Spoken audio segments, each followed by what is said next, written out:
Sempre pensar em alguém nem sempre significa amá-lo.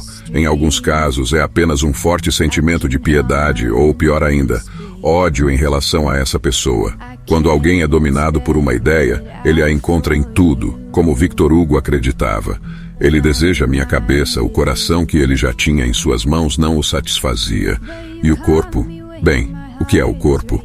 Esse não é o verdadeiro objetivo de nenhum homem. Mas a minha cabeça, os pensamentos e a capacidade de influenciar, de evocar emoções e usá-las para trabalhar, isso sim, como disse Martha Ketro, uma escritora israelense. Essa é frequentemente a situação, mas aqui está a questão. Você precisa disso? A frase out of sight, out of mind, longe dos olhos, longe do coração, diz que é uma pena que essa regra não funcione na realidade, pois pensamos em alguém mesmo que não o vejamos à nossa frente e talvez nem o conheçamos. Quanto mais queremos nos livrar dos pensamentos sobre alguém, mais difícil se torna.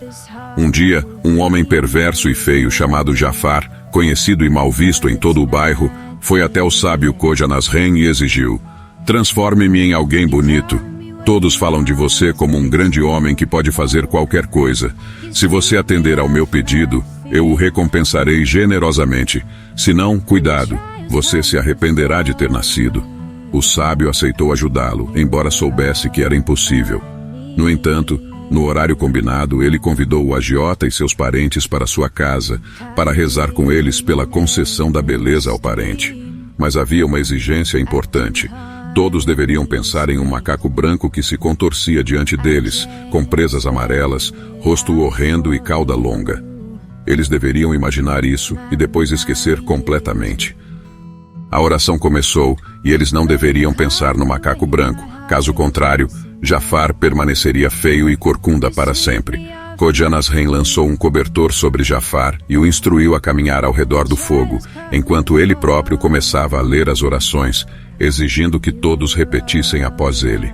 No entanto, os parentes de Jafar continuavam se confundindo, misturando as palavras, e Jafar mesmo parou várias vezes, tentando, como os outros, tirar o macaco de sua mente. O sábio Koja Nasreen fingiu estar zangado. "Não vai funcionar", disse ele, interrompendo o ritual. "Um de vocês está sempre pensando no macaco branco." Ele virou as costas e saiu, enquanto o agiota e seus parentes discutiam entre si por muito tempo para descobrir quem estava pensando no macaco branco, e arruinou tudo. O ponto desta parábola é simples. Se você permite que alguém viva em sua mente, não significa que você precise ou se importe com essa pessoa. Talvez ela seja apenas um macaco branco do qual é difícil se livrar. No entanto, se esses pensamentos não lhe causam danos ou afetam sua saúde, não faça nada com eles.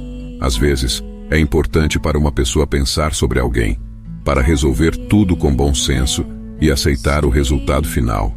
Geralmente, os pensamentos mais intensos, causados pelas emoções, gradualmente desvanecem, desaparecem por completo, como nuvens leves em um céu azul.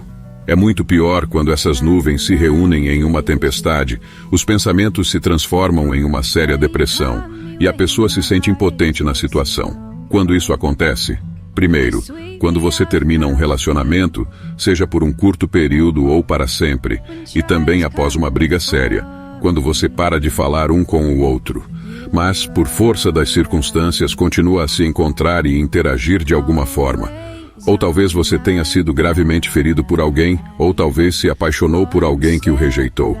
Todas essas são boas razões para pensar em alguém o tempo todo. Mas talvez seja a hora de lembrar o que Margaret Mitchell disse nas palavras de Scarlett O'Hara. Há tanto para pensar, por que encher sua cabeça com coisas que você não pode trazer de volta e pensar em coisas que você pode mudar? Isso faz sentido. E aqui está o que Friedrich Nietzsche disse sobre esse assunto. São apenas os pensamentos, e não as circunstâncias externas, que tornam uma pessoa infeliz ou feliz. Controlando seus pensamentos, eles controlam a felicidade. Podemos entender tudo isso, mas não vemos que o segredo mais importante permanece invisível, como uma armadilha. Se estamos constantemente pensando em alguém, isso nos proporciona uma espécie de prazer que compensa a dor em nossa alma. Você ainda pensa nela? Acontece muito, um pouco de manhã, um pouco à tarde, um pouco à noite, um pouco à noite. Essa é uma citação do livro do romancista francês Marc Levy, Reencontro. E se for o mesmo para você? Se for assim para você, se você não consegue lidar com isso, e até psicólogos certificados não podem ajudá-lo, então só há um curador a esperar, rígido e implacável em sua certeza: o tempo. Se alguém está sempre em seus pensamentos, significa que a pessoa não o deixou indiferente. Mas será que você precisa disso? Always on my mind, one step at a time.